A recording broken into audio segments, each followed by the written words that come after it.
Joy! Nasaan ka ba, Joy? Joy, may bibigay ako sa yung bulaklak, Joy. Taga Palawan ka ba, Joy? Baka alam mo tong bulaklak na to. Ano to? Anong bulaklak kaya ito? Ito ay bulaklak ng Malakatmon, Delinia luzonensis. Ito ay endemic sa Pilipinas. Ibig sabihin, sa Pilipinas lang makikita, wala sa ibang bansa. Kapag mature na yung fruit ay nag-open at yung mga red-orange na yan ay yung mga seeds.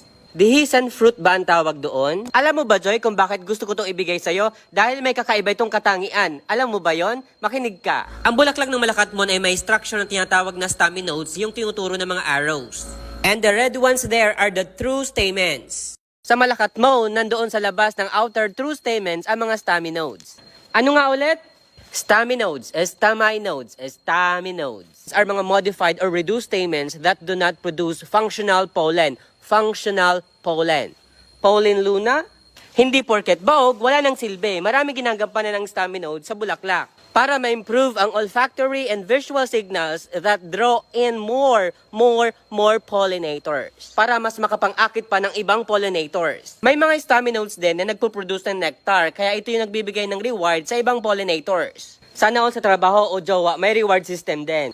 Joy, sana nanonood ka, Joy.